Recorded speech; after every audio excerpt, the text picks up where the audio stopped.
And you are podcasting with Gary DeMar. Let's figure things out.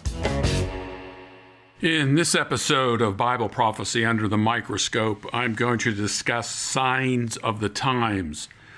Every generation has looked at the signs that they claim to be a fulfillment of Bible prophecy and concluded that we are living in the last days because all of the signs are in place. I've heard this for many, many years, and you don't have to take my word for it.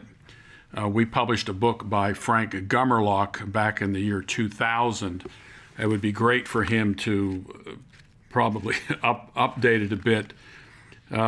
25 years have passed, and in the original volume, he traced essentially the same type of arguments that you're seeing today throughout history.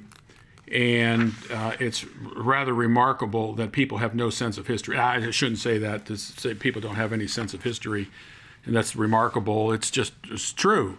There is this, the idea of you talk to anybody about Bible prophecy and they'll pick up a particular verse, and that verse will say, this is proof that we're living in the last days. And then I say, well, do you know that that verse has been used over and over and over and over and over and over again? It's like water off a duck's back. They said today's different. Israel is a nation again. Remember, that was 1948. Generation. This was all supposed to end within a generation, within 40 years. That would have 1988. We are way beyond 1988. In fact, we're getting to the point we're getting close to 40 years beyond the 1988 date, and therefore 80 years beyond the 1948 date. So even if you make a generation 70 years based upon Matthew chapter 24:34, as Hal Lindsey did in his late great Planet Earth, we're beyond that. So you begin to see the problem here, but I would say most Christians who fall for we're living in the last days of the end times trap is because they're not aware of these things. Anybody born when late great Planet Earth came out in 1970, they would be, let's see, 30, 40, 50, 55, is that right? 55 years old today. And that means anybody younger than 55 wouldn't have been alive in 1970, would have had no idea of Hal Lindsey's late great Planet Earth. And even somebody born in 1960 would only have been 10 years old. So a lot of people just aren't aware of the history of prophetic speculation. But if you read Frank Gummerlock's book, The Day and the Hour, Christianity's perennial fascination with predicting the end of the world, you will see that this has been going on for a very, very long time. This book is available at American Vision, and it essentially tracks nearly 2,000 years of prophetic speculation using the same arguments that people use today. So I'm going to go through a few things. One of the things I've seen online is I guess it's a book, How the Book of Revelation Intersects with Today's Headlines. And the person who posted this said that he had read this book, I think, 5 times. But this is typical of what you hear generation after generation. People have tried to apply the book of Revelation to their time, completely ignoring the time text. The time is near, Revelation 1:3. These things are soon to take place, verse 1 of the first chapter. And this is repeated in the 22nd chapter. And so you have these time markers in the book of Revelation telling you that the events were on the horizon for those people of that day who were either read the book of Revelation or where the revelation was read to them. John describes himself as a fellow partaker in the tribulation. And people say, oh, look at all those, there's no way you could say all those things took place. Well, I'm just telling you, everybody making application of the book of Revelation today have to explain a dragon, stars falling to the earth, a woman standing on the moon, draped with the sun, and a crown of 12 stars. These are symbols that run all the way through the book of Revelation. And so claiming that, these things are going to take place today. Well, I doubt that there's going to be a dragon. I doubt there's going to be, or there ever was, a giant woman, hung out in space. And falling stars, you got chapter 6, a third of the stars are thrown down to the earth. Chapter 12, more stars are thrown down to the earth. The earth would have been destroyed in the first century if that's what really was taking place, although that language is borrowed from the Old Testament and has nothing to do with literal physical stars falling down to the earth. But if you try to take the book of Revelation literally, physically, then those stars must fall on the earth during this great tribulation period, real physical stars. And if that takes place in Revelation 6, I guarantee you there never would be the events of Revelation chapter 7. So just the nature of the genre, the literary genre of the book of Revelation should tell you that what's taking place there is, in fact, related to events of that particular day. Here's an example I saw on Facebook. One person writes, if all prophecy has been fulfilled in AD 70 around the temple in Jerusalem, please tell me when these ships in Jerusalem's harbor were destroyed. This is first 4 trumpets. Then the second angel sounded his trumpet, and something like a great mountain burning with fire was thrown into the sea. A third of the sea turned to blood. A third of the living creatures in the sea died, and a third of the ships were destroyed.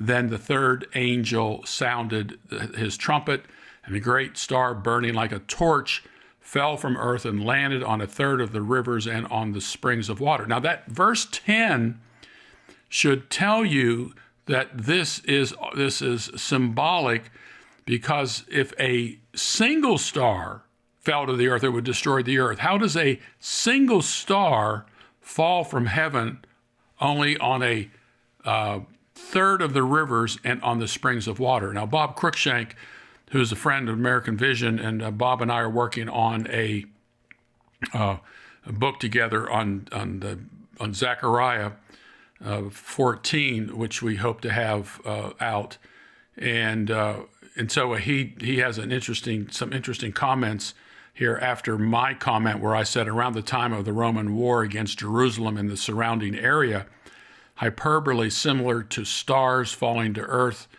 a dragon and a giant woman in space who stands on the moon. So this is metaphorical and hyperbole. And this is what Bob writes.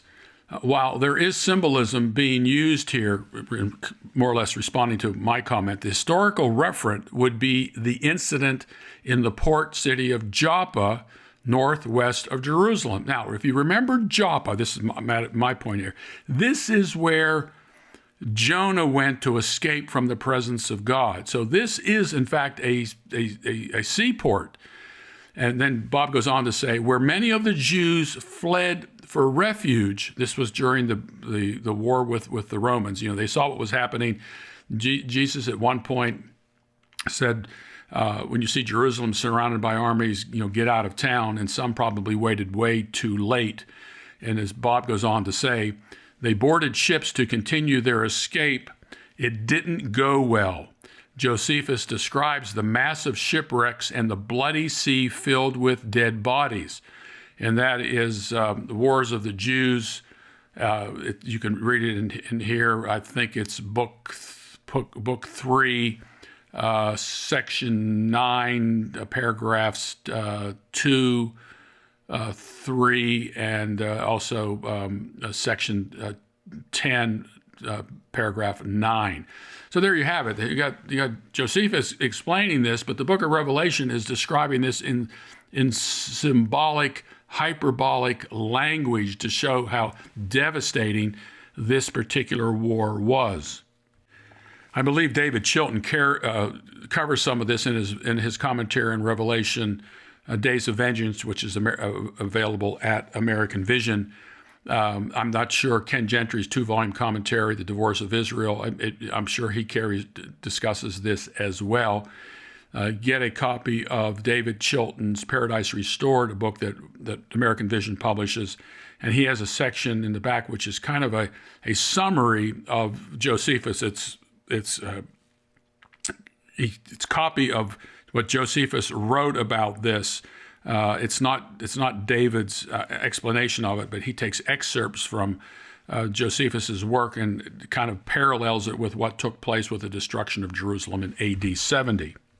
As you probably know, I have a fairly extensive library on what Greg Bahnsen described and others have described as newspaper exegesis, allowing the newspaper events from the newspaper, the headlines, to add as an overlay of the Bible and trying to use the events of the day in order to describe what's happening in our day, even though Jesus is so specific in Matthew chapter 24 that those events were to take place before that generation passed away.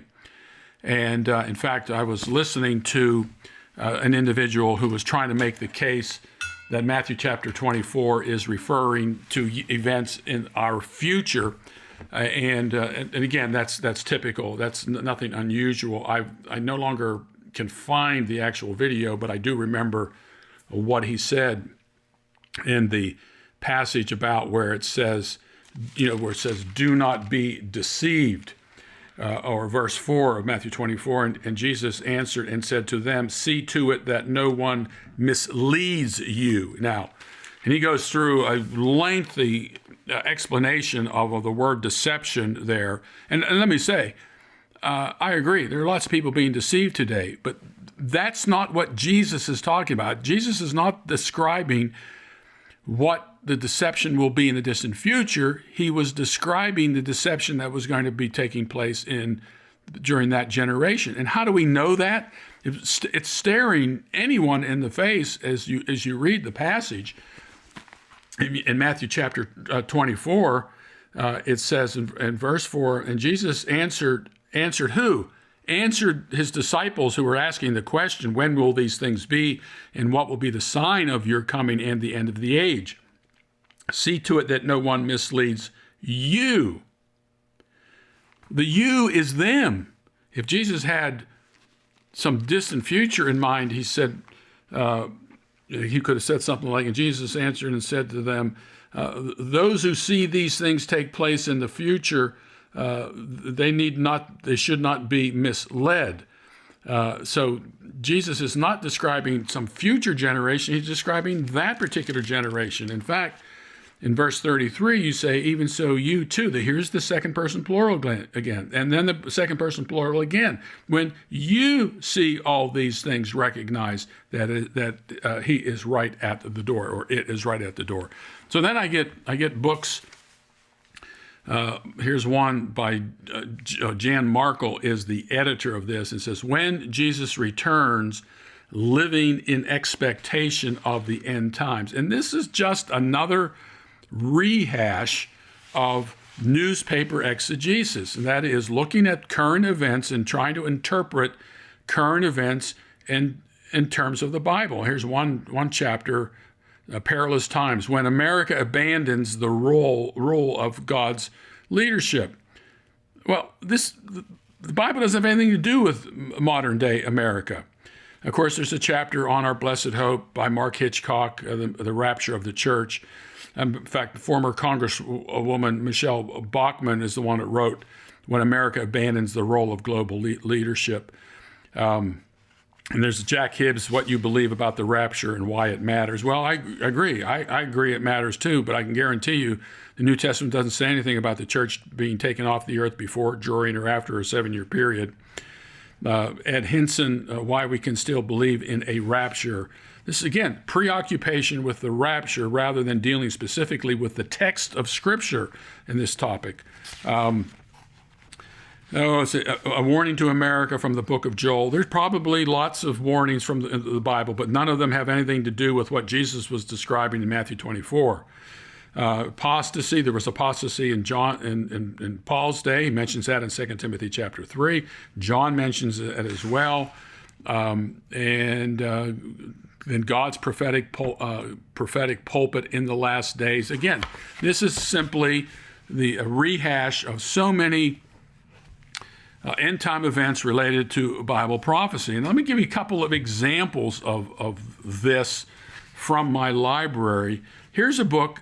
It was written by Lewis Sperry Chafer, 7 Biblical Signs of the Times. Now remember, 7 biblical signs of the times. Whose times? Sperry Chafer's signs of the time. And when was this written? 1928. Those are the 7 signs, and I think it was originally written in 1919. So this, I guess it was reprinted in 1928. So signs of the times, and it's the same type of things. The Jewish sign. Let's see, what are some of the other ones? The Gentile government sign, the Jerusalem sign, which is based on Matthew 24, those chapters. The apostasy sign, Second Thessalonians 2, which doesn't have anything to do with our day. The temple was still standing. Again, the commercial sign, that is, looking at modern day economics. And what's kind of humorous about this, Chafer says the last biblical sign of the times to be mentioned is presented in James chapter 5, verses 1 through 8. Now let me read this to you to give you some idea of what he misses, and he doesn't quote the whole passage. James chapter 5, beginning with verse 7, be patient therefore, brethren, until the coming of the Lord. Behold, the farmer waits for the precious produce of the soil, being patient about it until it gets the early and late rains. Now listen to verse 8. Chafer mentions verse 8, and look what it says. It's actually a parallel to what we find in Matthew chapter 24. You too be patient, strengthen your hearts, for the coming of the Lord is at hand. Verse 9, which he does not quote, do not complain, brethren, against one another, that you yourselves may not be judged. Behold, the judge is standing right at the door. This is, James here is dealing with it's a composite and a condensation of Matthew chapter 24. The coming of the Lord is at hand. It was near for James, not 2,000 years off in the future. And then there's, Oswald, Oswald J. Smith's book is The Antichrist at Hand. The Antichrist at Hand, that was published in, I think I've got a publication date of either 1926 and 1927, where, sure enough, the Antichrist is at hand. The Antichrist is going to be Mussolini, and this turned out to be, of course, absolutely, completely wrong, although it seemed to be, because you have this fellow Mussolini rising out of the Roman Empire that's supposed to be revived based upon a misreading of the Bible. And, of course, Mussolini met a deserved death, and Oswald J. Smith had to go back and revise his views to such an extent that I think he went out to preach, as I read what's his name? I can't recall his name. Montgomery's his last name. It said that Oswald J. Smith would tell people, if you have that book, I'll buy it back. It was an embarrassment. So I have all these books that talk about how all the signs seem to point to the end of their day. Here's one, Herbert Lockyer, The H-Bomb and the End of the Age. This is the 3rd edition, and this was 1950. Then The Drama of Fast-Moving Events is another pamphlet. Again, this is all based upon current events in their day. So that was 1951. So that was 74 years ago. Prophetic Footnotes on Today's Headlines. Again, more newspaper exegesis. This is the 2nd edition. This came out in 1951 again. city rocked by 11 earthquakes. Let's see, true peace predicted, sharp rise in traffic deaths. Will Stalin swallow Persia? 500,000 as a potential fifth column. It just goes on and on and on. And then here's one: Are these the last days?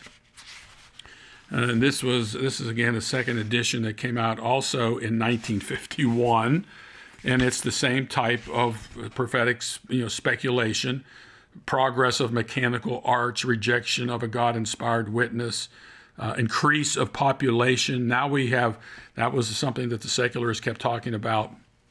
Paul Ehrlich in his book, The Population Bomb, increase of population. That's supposed to be a sign of the end of the world. And now we have a birth dearth. We're not having enough babies born. And here's one by Dan Gilbert. I've got a number of books by Dan Gilbert. Emperor Hirohito of Japan, unveiled in the light of prophecy. And of course, this guy's way long dead. Let's see, is there even a date? 1947 that this book came out. Will Hirohito get another chance? Hirohito, Satan's man of mystery. And I have another book that talks about Mussolini as being Satan's man of mystery. Hirohito's place in the Antichrist scheme. How Hirohito plans to win the peace. What the Bible tells us all about the Japanese religion, Japan's final blasphemy, God's party. Anyway, it goes on and on and on. And then I've got books that go back. I think I'm trying to figure out how old this one is.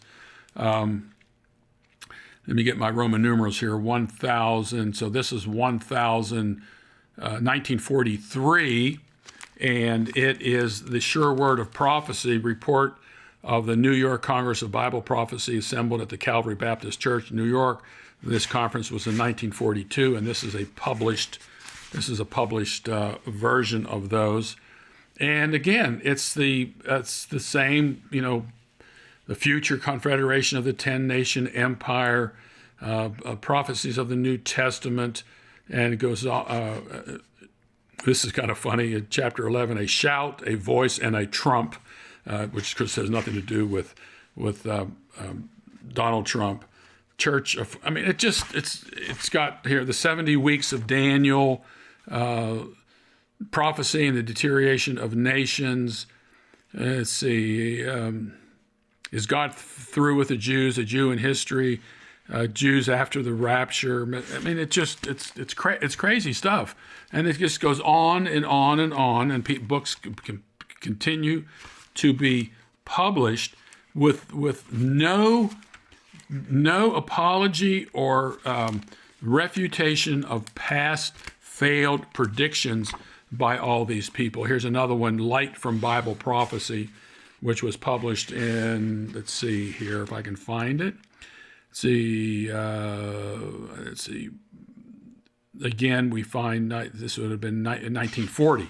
The Roman numerals here, I got to think about them a little bit. It's 1940, and so here's another book that deals with newspaper exegesis. Let's let the newspaper tell us what the Bible says. The Roman Empire must be revived. I believe in the resurrection of the empire, a union that astounded the world. Ezekiel's great prophecy concerning Gog and Gomer. The Russian Colossus crosses the Rubicon when Russia marches in her doom. Why Palestine will be coveted by the nations. Well, look, the nations don't covet Palestine. The nations are just using Palestine to keep a war going with Israel because they hate Israel, but they don't covet it because there's nothing there to covet. It's the claim is that one day oil is going to be discovered there. Well, the Muslim nations, the Saudi Arabia and so forth, are sucking the oil out of that entire region. It's kind of humorous that Israel doesn't get any of this. One time it was potash that they were after. You can just go on and on with this kind of stuff. The beast and the world's greatest massacre. Here we go. Yeah. Old Faithful will not fail. Deutschland under the great allies is a dream. Hitler's ancestry. May Hitler be the rider on the red horse. Is Mussolini possibly the rider of the white horse? The present war, the world's greatest massacre. It goes on and on. This isn't anything new, folks. Everything you're hearing today has been said before.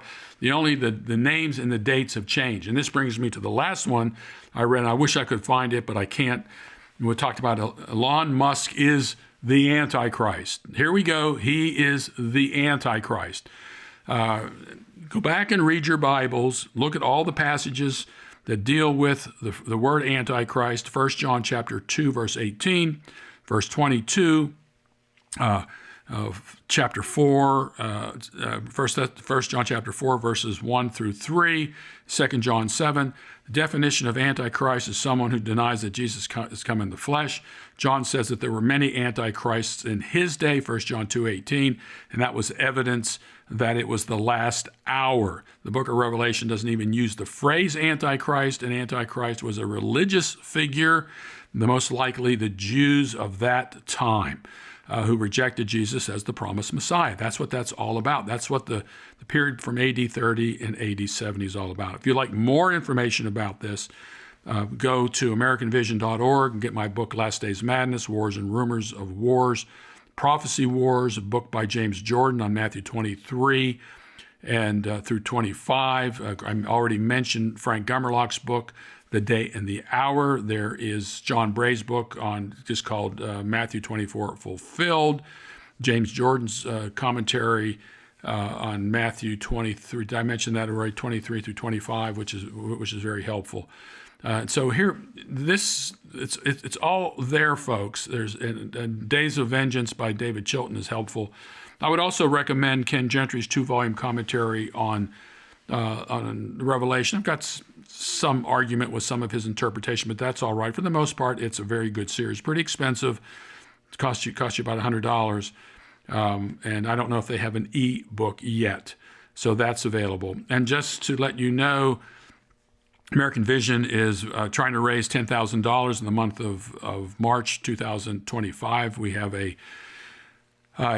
someone had given us a matching grant of $10,000. If American Vision raises $10,000, we'll get another $10,000, and it will go to help propagate these types of talks that I do, as well as some of the books that are coming out. And you can go to donate at AmericanVision.org. Thanks for podcasting with Gary DeMar. Please subscribe and share this with anyone you think really needs to hear it.